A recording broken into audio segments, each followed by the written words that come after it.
Great, thanks for your attention, everyone, and thanks for being here and awake after so many interesting and stimulating presentations. I'm sure you're a bit overstimulated at this point, but I thought that since we're the last presentation of the day, I'd take just a moment to briefly thank again our organizers, Darsha and Nancy, so if you don't mind joining me in a round of applause.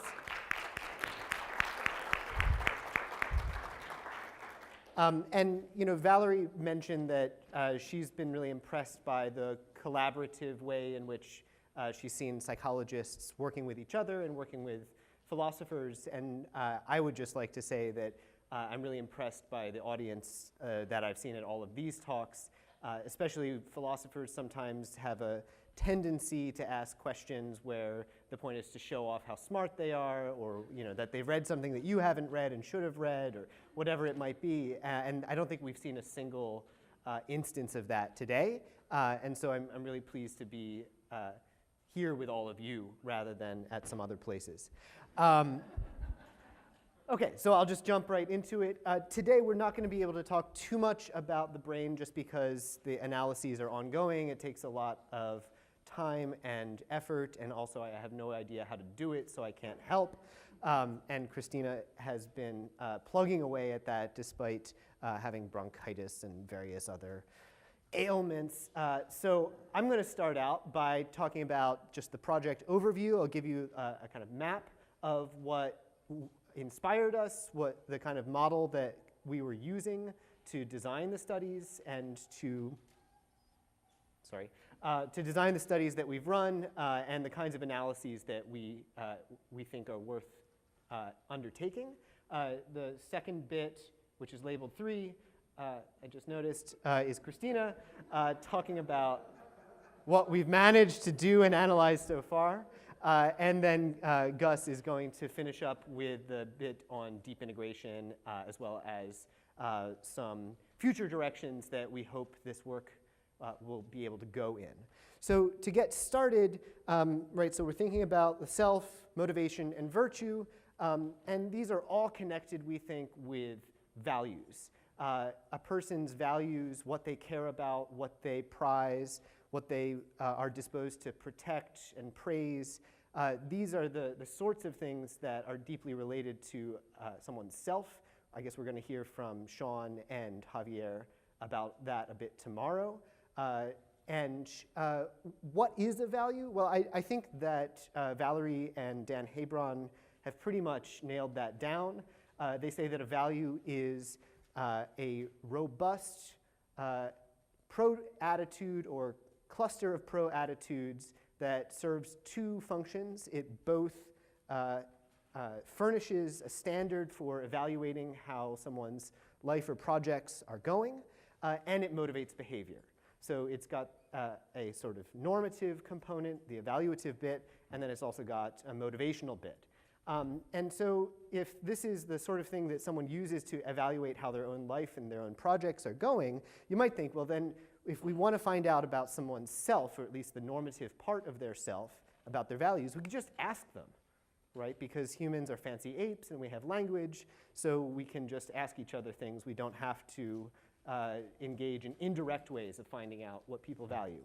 But the problem is that while that is a perfectly reasonable thing to do, sometimes people don't tell you the truth, either because they're embarrassed, or they just don't know, or they are vain, or they are just in a hurry and they don't bother to reflect carefully. There's all kinds of ways in which self-report suffers from various kinds of biases and errors.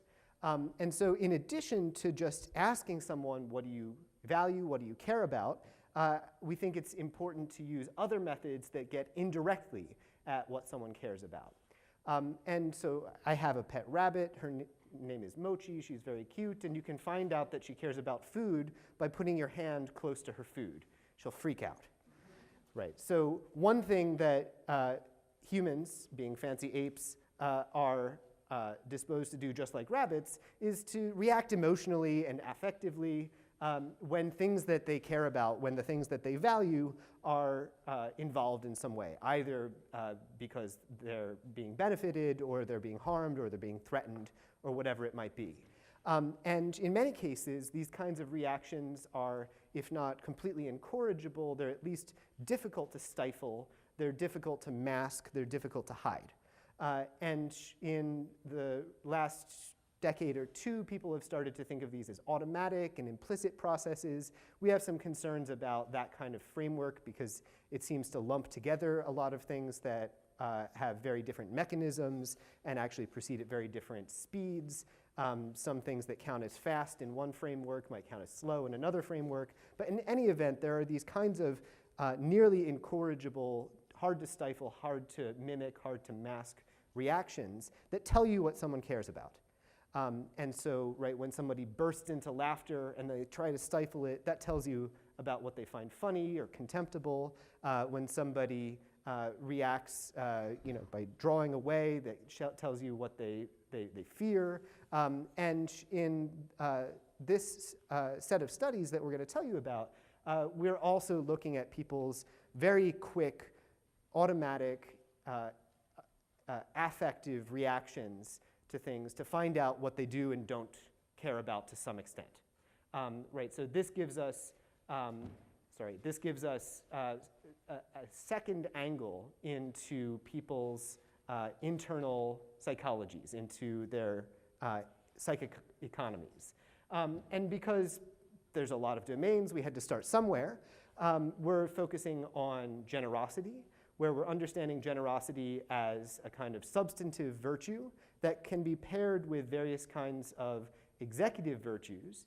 For the non-philosophers in the room, the basic idea in contrasting a substantive virtue on the one hand and an executive virtue on the other hand is that a substantive virtue is about some particular domain. It's a sort of first order thing. So generosity is about benefiting others, for instance, whereas an executive virtue is something that can be sort of paired with some substantive virtue, and what it does is it enhances someone's agency in the pursuit of some first order goal or some first order project. So think about things like courage. Courage in the pursuit of what is always the question. Think about self-control in the pursuit of what. And in this project, we're specifically thinking about integrity, right? So the idea is that you can have integrity paired with good values, with bad values, with neutral values, with ambivalent values. And the main idea is that it is a way of enhancing someone's agency in their pursuit of whatever they happen to be working on and caring about. And so if this is on the right track, we might think that someone's explicit values, what they're disposed to tell you they care about, what they're disposed to tell you they prize and love, as well as their implicit and automatic reactions in the face of different kinds of cues and triggers, will tell us what more than either one of these two could on their own. But of course, these are just ways of predicting and explaining people's behavior.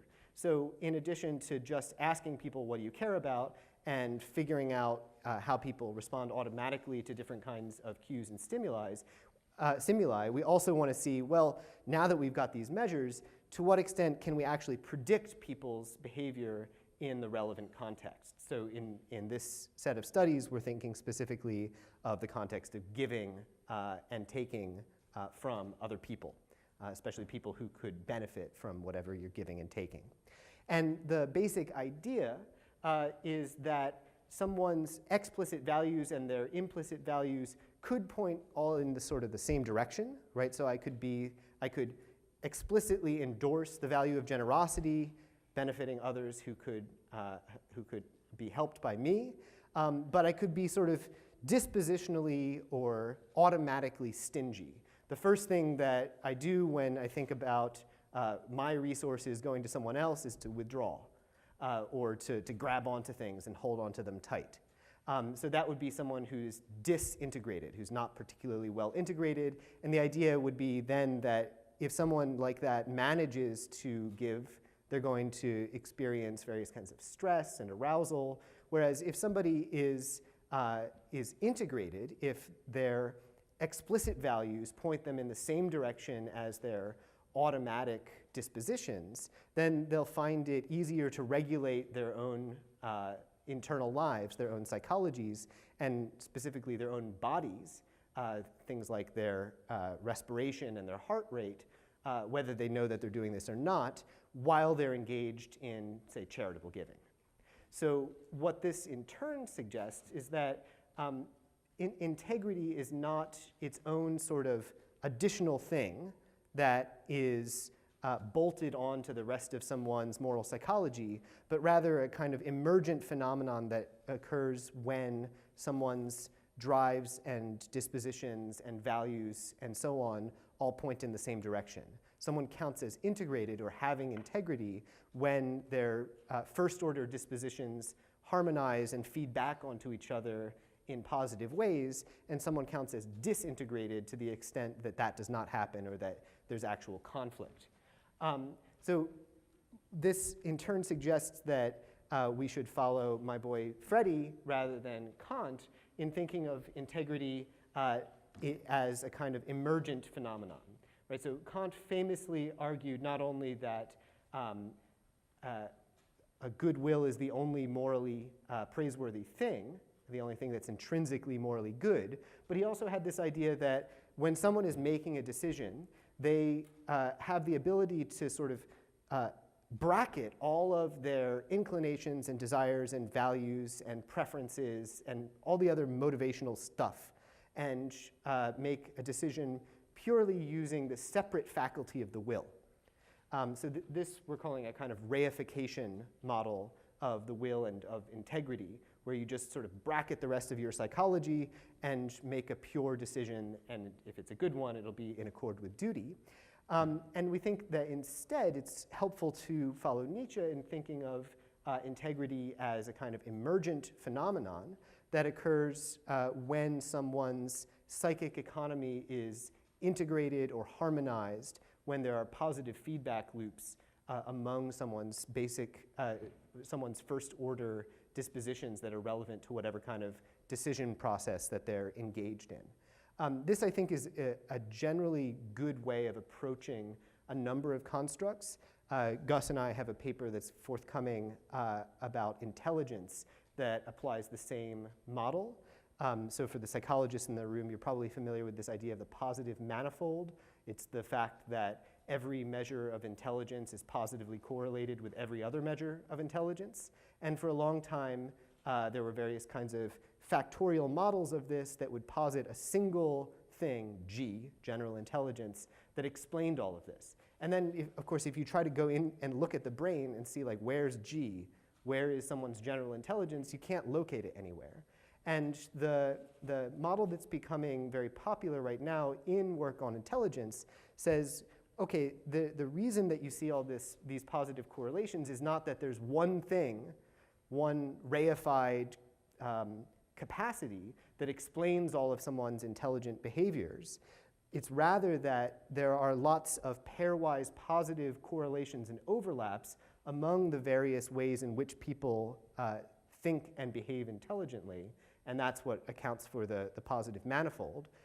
We think that the same kind of analysis can be applied to integrity. So it's not that if you count up someone's dispositions, you say, okay, well, this person's generous, they're honest, they're curious, and they have a fourth disposition, namely integrity, that is somehow self-standing. It's rather that the overlap of the various dispositions that contribute to someone's, in this case, generosity, interact with each other in such a way as to make the person integrated. So we're thinking of a disposition like not two dispositions, generosity and integrity, but rather a single disposition or potential for a single disposition that you could either call integrated generosity or generous integrity. And that in turn means that we need to study this using a variety of methods, because there's a bunch of different first order dispositions that could contribute to someone's generosity. The reward processing in their brain, their explicitly endorsed values, especially the things that they're willing to say publicly, because that can end up acting more as a commitment than as an assertion.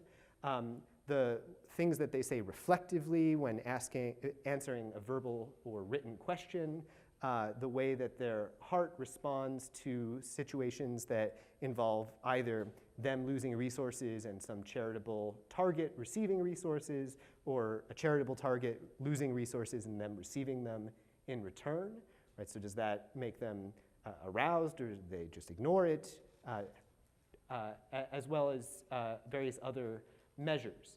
And in particular, we have this sort of grand model that we can't test because we don't have nearly enough time or resources to test it all at once. But the basic idea is that if you want to predict someone's giving choices, right, so we're thinking about generosity, then you can look either at their explicit values or at their implicit values. Their explicit values we're operationalizing as their responses to various questionnaires.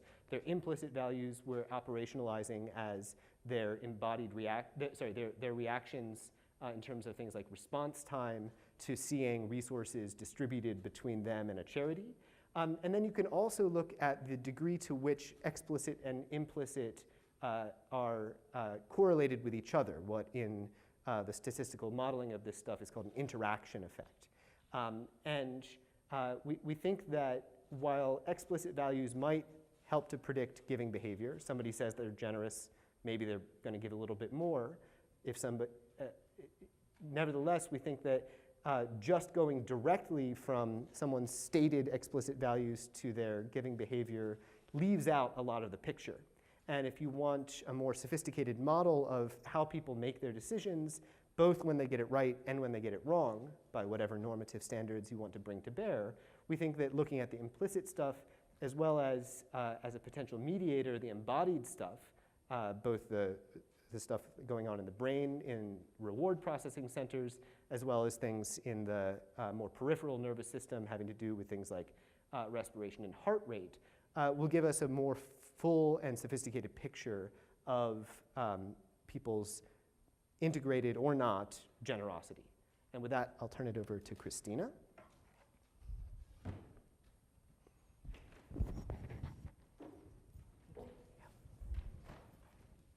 Okay. Thanks, Mark, for that overview. So I'd like to talk more about these measurements specifically. I'm the neuroscientist on the team, and also show you some preliminary data that we think is interesting and promising. And this is sort of blended in with our progress report, and I'll talk about obstacles along the way as well and where we're at in our timeline.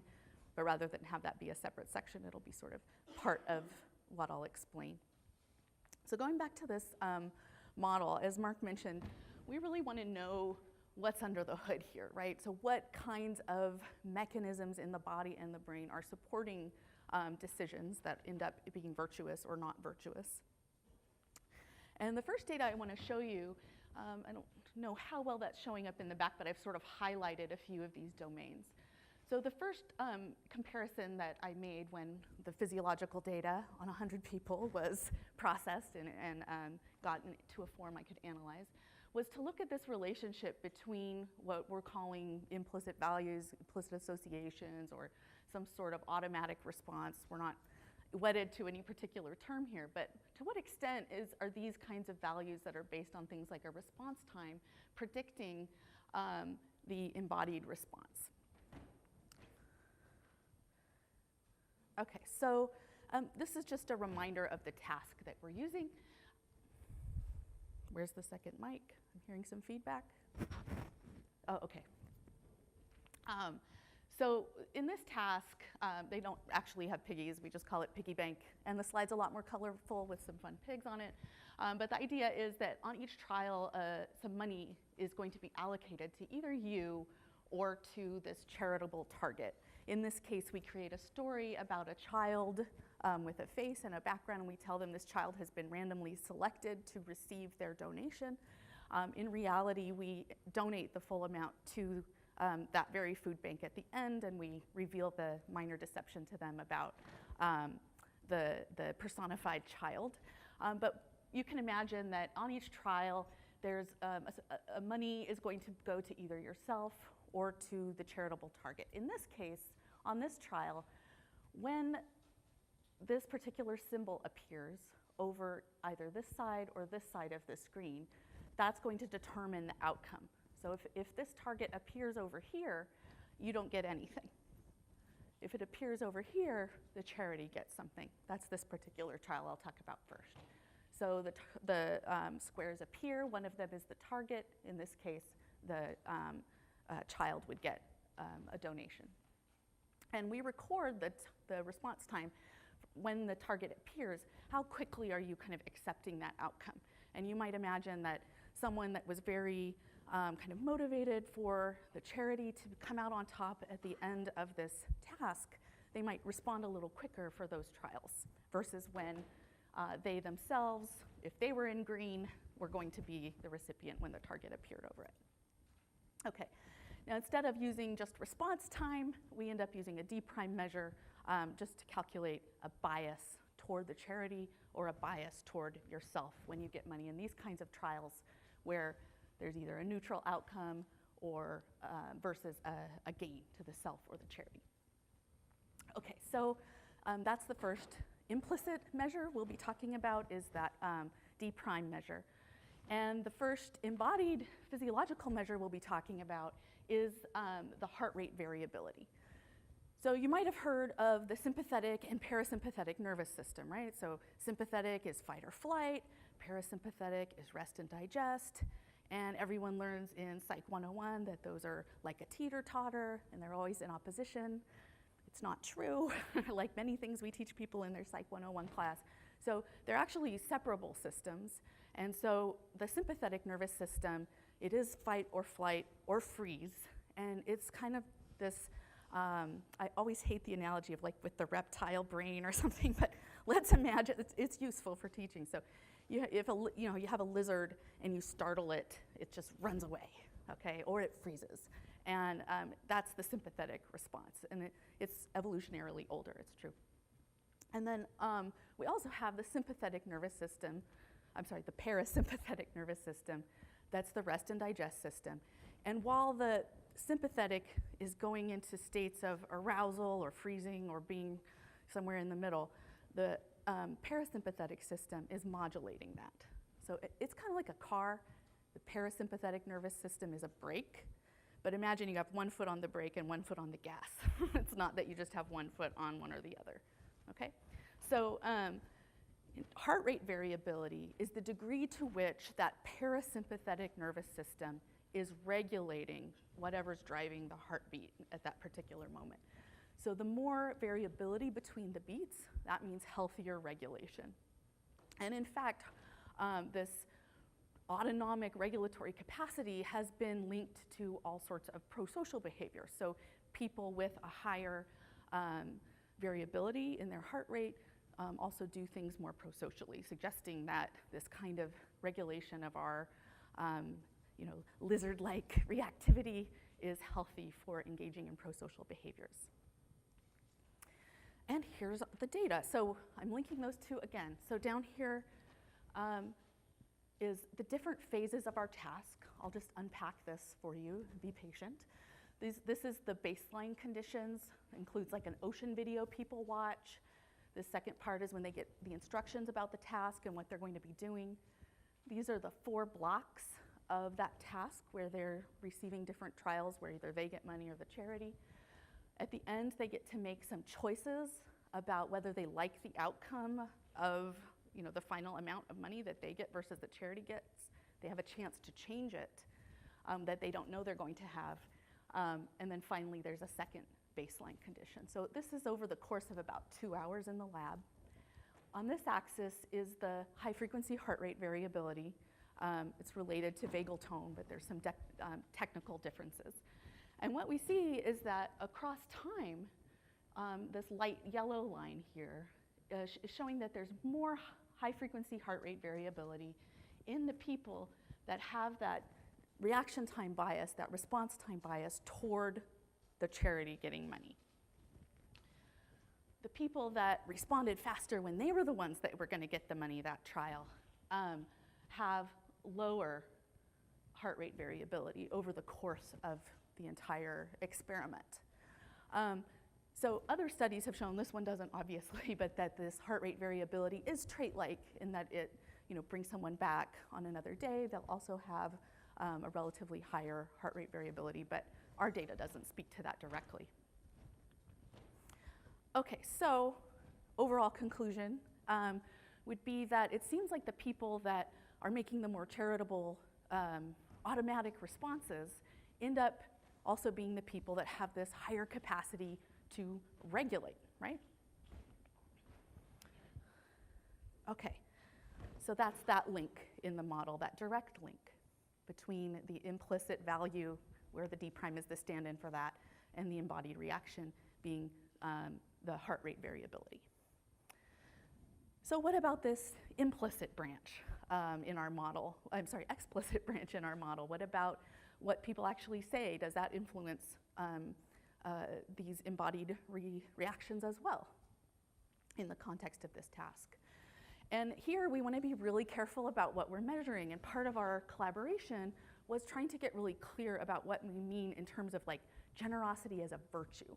So Kant's kind of generosity might be different than Aristotle's kind of generosity, and our model is thinking of this as we want to measure a sort of fluent generosity. So we used the philosophical literature. Here's a quote from Bob Roberts, who's a bit of a star here at the conference, but that generosity is a disposition to give valuable things, material goods, time, attention, and energy, concessions, credit, the benefit of the doubt, knowledge to other persons. So it's sort of this broad generosity, much thicker than our sort of thin, just, pressing buttons when a charity gets money, but nonetheless helpful measures. And I won't go through all these items, but just reminding you that these are the types of items that we were interested in terms of measuring fluent generosity. Sort of, I enjoy giving time and attention to other people, that kind of thing. There's also the point of charitable giving is to benefit other people. So this sort of broad conception of what it means to be generous. So it turned out, in our data at least, this isn't that surprising, but when we look at what people actually explicitly endorse, it's not predicting their embodied reactions, either vagal tone or the more sympathetic arousal that I'll talk more about in a minute. There's no direct relationship here. But is it the case that the interaction might be more predictive than, say, just the implicit values, or sticking this one in the model just because?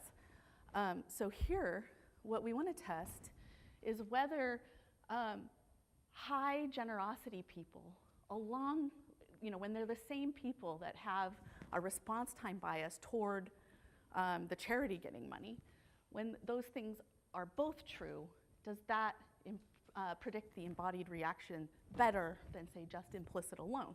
We already know explicit, at least this measure that I'm talking about, didn't do much. And in fact, that's the case. So what we found along the x-axis here is that RT bias toward the charity or to yourself getting money. The y-axis here is the high frequency heart rate variability. Higher heart rate variability means more regulation of the underlying sympathetic drive. And what we find is that when this was tested as a full moderation with the continuous measures, but we're just plotting them as groups to visualize. So the people low in fluent generosity, self-reported, end up, it doesn't really matter whether they have a bias toward the self or toward the charity in their RT. It doesn't change their heart rate variability, or their heart rate variability isn't affecting their D prime bias. But for the people high in self-reported generosity, it does. So that when they're high in this RT bias toward the charity, they're also high in their heart rate variability. So the D prime relationship is moderated by the self-reported fluent generosity. Okay, so who cares about these embodied responses? Does it matter what your heart's doing if it doesn't lead to a different kind of behavior? So intuitively, I think we can all agree that when we sense our physiology is dysregulated, when we're nervous, we are likely to behave a little differently. But if we want to kind of test this model eventually in its full capacity, we need to show that there's a relationship between these embodied physiological responses and the actual giving behavior. So here I'm going to introduce another type of trial that was in the task, and then I'll introduce the other physiological measure that we're using. So I told you about one type of trial, which is where either you get money and Dakota would get nothing, or vice versa. In these types of trials, you're actually pitting the gain to yourself against the gain to the charity. So the green color here means that, and the solid box means you don't have to chase the target for this trial, you can choose the outcome. So this is a choice trial. There's a competition between self-gain or other gain, and we can record what your choice was and how fast you made it. Right now we're focusing on what your choice was. The physiological measure I will introduce is called the pre-ejection period. So it's a measure, animal studies and drug studies indicate that it's tightly linked to the sympathetic arousal that I mentioned earlier. And it's pretty straightforward. This signal here is the electrical signal from the heart, the neurons firing. And the second signal is the contractile forces of the heart. And when it takes longer, when there's a longer delay between that electrical signal and the contractile, blood flowing through the heart, when that's longer, it means you're more chill. When it's shorter, it means you're more aroused. You're ready to distribute resources to your body because there's something in the environment that's requiring your attention. So what else did I want to say about that? Oh yeah, it's cute too. It's called PEP. It means like you're more alert and aroused. It's at least a mnemonic, even though scientifically fraught. Like, don't make that into a paper, but it's a cute mnemonic. So shorter PEP is more arousal, so like a short, peppy person. Okay, so what did we find with this measure? Oh, and I forgot to mention in this slide too. This measure has been associated with reward-related motivation. So initially, when we presented this work, kind of to keep it simple, I admit I have glossed over this distinction, and we've just tried to talk about stress, like it's this one unitary thing. It's not just stress. Stress means something different in different contexts. So if you're in a task where you're going to get money, or you're playing a video game, you're going to have this shorter PEP response. You're engaged, you're getting lots of rewards. And there's evidence that this arousal reflects specifically reward-related engagement or motivation. So what would you think? What would you think the people that are more generous are going to be versus the people that are not behaving generously? You can make a prediction, and then I'll show you the data. And it might surprise you depending on the way you're thinking about this. So here's the people that choose to give only some of the time. And what we're seeing is that these are the people that are shortening up their PEP when they start the task. So it's reward related, but for themselves getting that reward. The people that give more are the ones that aren't shortening up their PEP. If anything, their PEP is lengthening. And so they're showing less of this reward-related process when they're giving. But this fits if we're thinking about generosity potentially as a regulation of the self. And it might not be that effortful. It could still be fluent. We're not like consciously controlling our heart rate variability. But it might involve a regulation of self-oriented reward. So we're working our way through testing this model and trying to think about things in two ways that we think will be informative. One is mechanistically kind of getting under the hood, not treating things that are likely physiologically separable as the same thing, and trying to be really ecumenical about the measurement approaches that we take so that we're sort of speaking to a lot of different audiences with our work.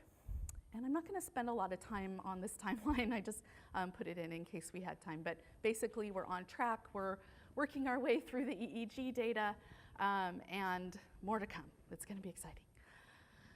Okay, so I'm going to hand things over to Gus to kind of talk about the future implications of this work and how it can contribute to future integration across disciplines. Sorry for not giving you a lot of time. Yeah, so thanks to both of you for allowing me to be part of this project, and all of you for hanging in. I realize we're the last thing standing between you and the reception, so we'll keep it short, sweet, and interesting. So I just want to talk a bit about some of the issues about deep integration. We're not going to sort of repeat a lot of the things that have been said before, but I will say a bit about some of the issues that kind of we've struggled with and the way that some of our thinking has changed over the course of the grant period. So one of the things that I found most interesting and sort of useful is, so I got into studying philosophy and the philosophy of mind through the vein of this kind of embodied mind and embodied cognition. And it's been pretty remarkable having the chance to work with Christina and learn a little bit about the psychophysiology, how often theoretically thin a lot of the philosophical accounts of embodiment are. Not many philosophers of mind have much to say about the autonomic nervous system. And so we've been really pleased to sort of engage in that kind of back and forth, and hopefully in the future can build kind of more robust and better understanding of the actual sort of real, visceral, physiological underpinnings that are going on when people talk about things like mind and cognition and emotion and affect sort of being embodied. So I like to think about it as sort of adding empirical flesh to the theoretical bones. So one of the other themes that we've sort of struggled with and worked through in this project is sort of what to do with these really dominant dual process models in moral psychology. And so we've heard a bit about them today, I'm sure we will tomorrow as well. And so one sort of really common, easy way to think about this is in terms of system 1 fast processes versus system 2 slow processes.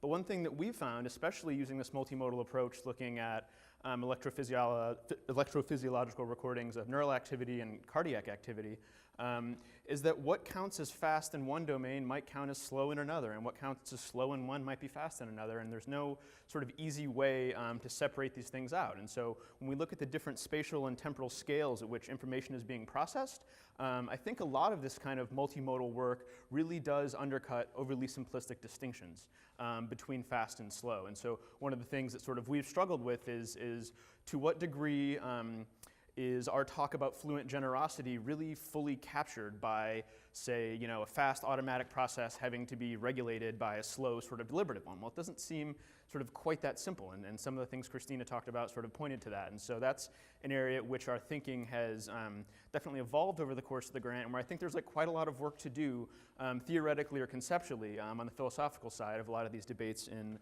moral psychology. I think this is a good sort of complication of the picture. I think it means sort of trying to get at the phenomena more accurately in a way that sort of elides these maybe overly simplistic distinctions.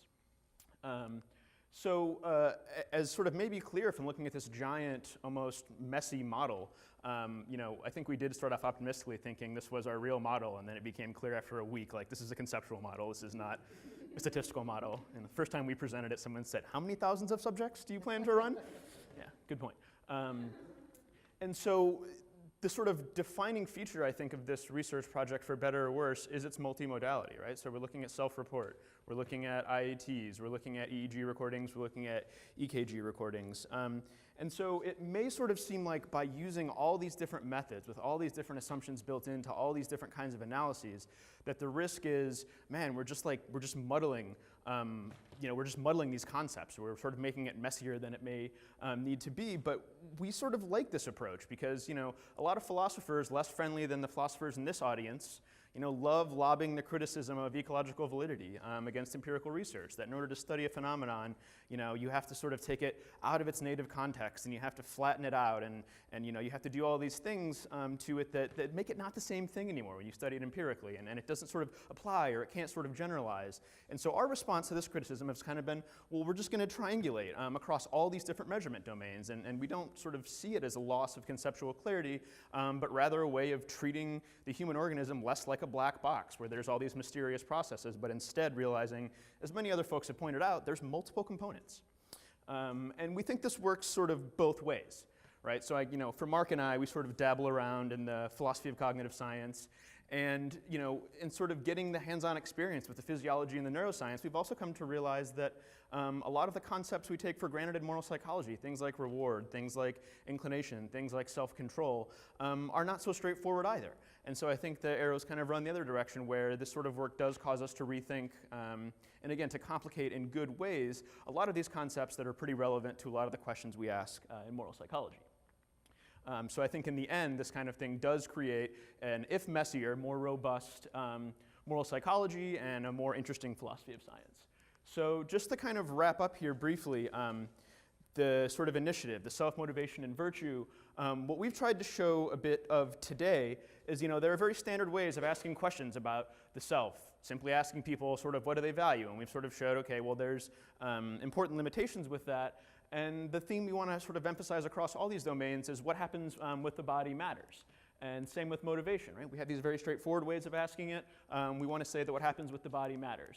And so in the end, we hope the idea of integrity that we've talked about is one that, again, we have a sort of test case with generosity that we hope can apply to other virtues that other folks may be interested in.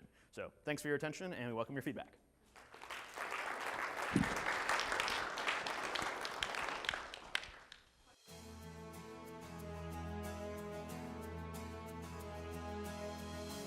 Thank you very much. What a wonderful, enriching presentation. And I'm really interested in this interaction between the explicit and implicit measures being kind of conceptualized as integrity. And at the beginning, Mark pointed to integrity as an executive characteristic that becomes virtuous, I guess, when it is paired with a virtuous value, if my understanding was correct. And in the test that involved heart rate variability, generosity was used as the virtue that would be paired with integrity. So I'm wondering, what might the results look like if it was not accompanied by a virtuous value, but rather something that was more self-enhancing, something like people's ratings of social recognition, how important that is to one, or one's concern with one's own status.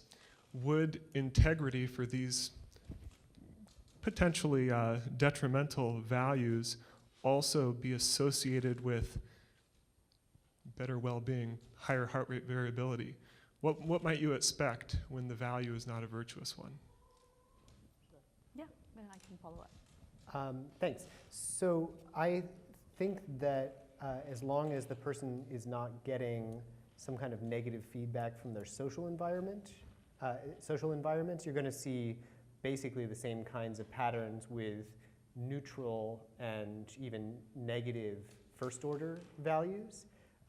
But humans being very social creatures, in most cases, you're also going to get some negative feedback when you're acting in extremely self-enhancing ways and maybe exploiting others. So the interesting thing about integrity that we don't have in this model is that there are a number of pairwise connections that help someone be integrated. There's their explicit commitments being paired with their behaviors, their commitments being paired with their implicit responses, the implicit responses paired with the behaviors, and then there's also how they're seen with how they see themselves. And one aspect of integrity, at least in the literature, has to do with those two lining up, right? So if I see myself as a friendly and humble person, but I'm going around acting in a very unfriendly or arrogant way, and people are signaling to me that that's what I'm doing, that's going to create a different kind of disintegration. And to the extent that the person is not completely oblivious, they're going to notice that, and that presumably would have an effect on the kinds of embodied reactions that we're measuring. Yeah, and to follow up,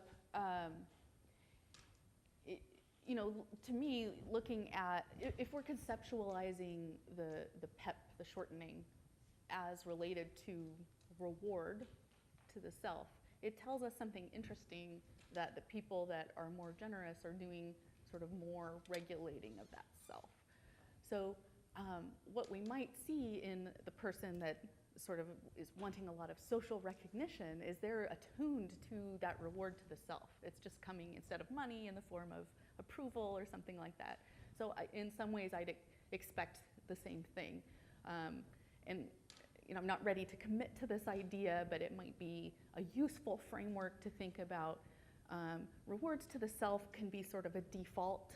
Maybe they, we're a little more egotistical at a certain age and development, and then we're learning these regulatory processes. But the regulation doesn't have to be a struggle. It doesn't have to be this conscious, effortful control in sort of the Kantian sense. It can be sort of an embodied process that we know, like the vagal myelination is accounted for with, healthy child rearing and warm caregivers and things like that. So I guess to be brief, I think if we're thinking about things in terms of reward, I think there'd be a lot of consistency. Thanks, that was really interesting. I'm kind of excited about the role of integration in your project, because Colin and I, in the work that we're doing to merge our two theories, integration is playing a central role as, kind of constitutive feature of a functioning agent. So maybe we're converging on the truth. That would be nice. But my question is just a really quick clarificatory question about something that just went by me too quickly. How did you assess the generosity as an explicit value? I saw the Robertson Wood definition, and then I just wasn't sure. Did you just give them that definition and ask them if they value that, or what? In previous talks, and maybe I should have talked more about it today. Okay, but I must have just wanted to forgotten talk about the that by heart. the time. Okay. But it's a questionnaire, and we are collecting larger samples okay. so that we can understand. So its the properties Robertson Wood better. definition that you put up there was Inspire. informing Yes. this scale. Okay, Yes. I get The items were drawn from that writing. Thank you.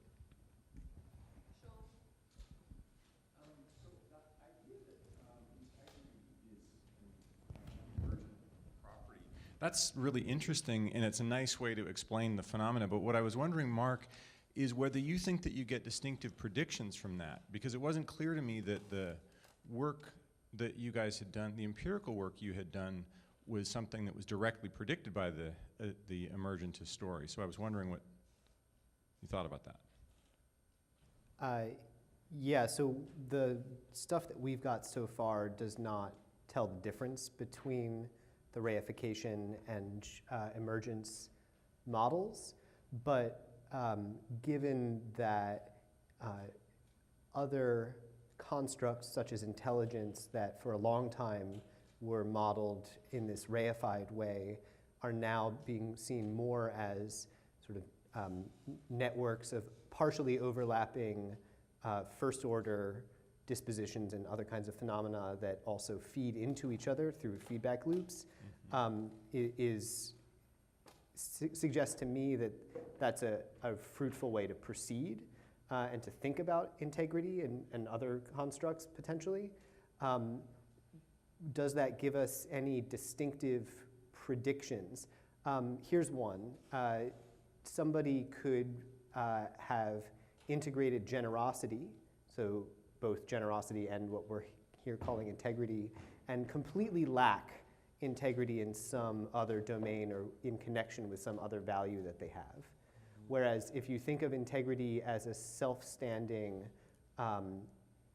faculty or disposition, then it should be perfectly domain general.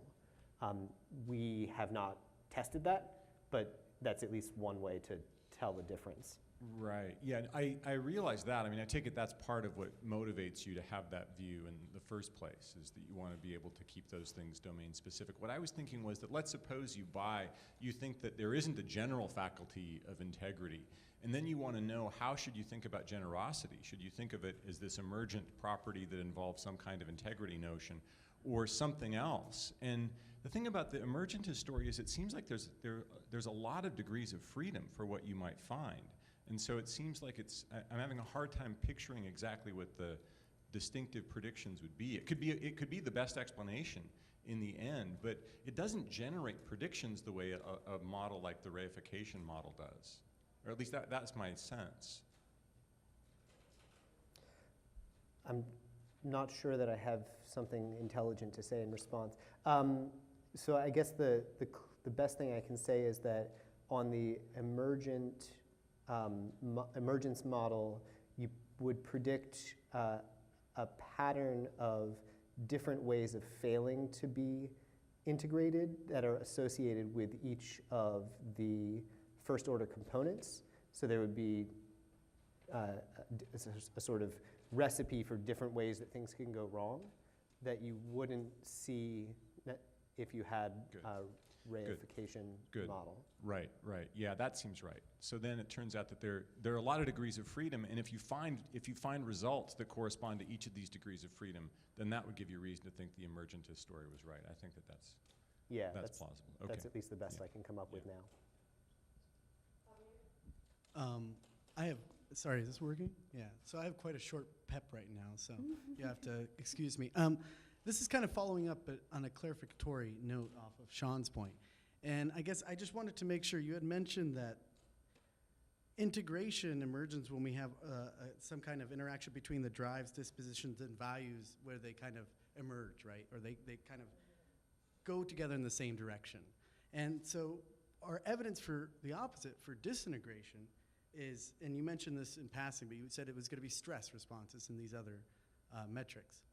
And maybe you can speak a little bit more about that, but I was thinking, if it's just stress response, if that's going to be your biggest measure of disintegration, it seems that for some virtues, and this again kind of goes off Sean's point, it's going to pull apart. So you can consider when you're being courageous and you're facing a threat, right? And you're doing this like in a very, your values, your drives, your motivations are very well situated. You're still going to have a large stress response in that case. So maybe you can just speak a little bit more about how you're going to pull that apart in other cases. Yeah, so if you're thinking about courage, it seems that that's, wanting to have a value, say care for another, to supersede some sort of drive towards self-protection. And so you're trying to resolve that conflict. But there's still the conflict there, and that conflict is what's causing the stress. So it could be, and this is just for fun, it's just on the fly, but if we think about these virtues, are there some virtues that where we want things to be kind of in alignment? Are there others where we're overcoming some kind of disintegration and that's what makes it a virtue? We're open to that idea, and we're just focusing on generosity here. But if we think about that physiological arousal or stress response or disintegration, like we need to get really specific about what type of measure we're talking about. But that idea of conflicting drives, I think, does drive a stress response of some kind. And then Michelle will have the last question. Thanks for that really interesting talk.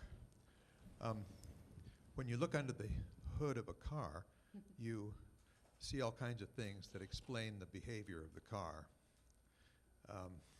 whether it goes or stops, whether it turns right or left, and so forth. I take it that the slower PEP doesn't explain the generous behavior in that sense. Yeah. So just the idea that we're measuring these responses doesn't mean that the response is causing the behavior. So for example, the ventromedial prefrontal cortex, which integrates value, it shows up in neuroeconomics tasks, in social tasks, in thinking about yourself. This region has projections that impact the physiology. So the physiology tells us something about the state of the body and we have conscious access to the state of our body, but we don't know that the state of the body is causing that behavior. It's just a mechanism, I'd say, supporting that. Yeah. But there can And be with the- feedback, feed forward. Okay, yeah, so, but it would also not be the case, I take it, that the behavior is causing the physiological response. Is that right? So how can you have a behavior without physiology? I'm sorry, I didn't mean that to sound snarky, I mean, I'm just confused. specifically, Yeah. the PEP response. Yeah. So I would think that I think it's really hard for me to think about causation in this connection. I don't make a lot of sense of it, but it yeah. seems to me that if the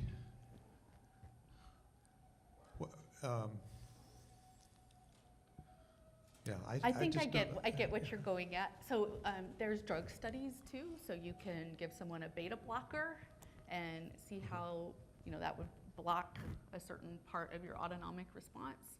How does that impact, say, moral decisions or whether you're generous? So those types of causal studies could be done. It's not here. Maybe the next round.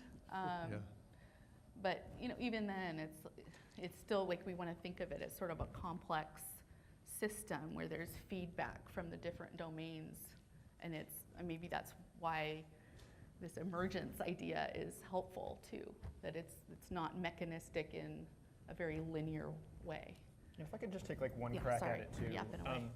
I mean, one way to think about this, and I hope this addresses Javi's point as well, is that if you think that something like inclination matters for moral psychology, whether you're acting for or against inclination, we think that the electrophysiology provides a sort of unique way of measuring that hasn't necessarily made a huge impact in the moral psychology literature. So that insofar as those notions are interesting, the idea is like, well, these should be registered physiologically somewhere, and that's kind of one of the guiding research questions, is that looking at stress responses, looking at reward responses gives us a way of kind of operationalizing those moral psychological concepts in a sort of more basic physiological kind of setting, I think, if that helps.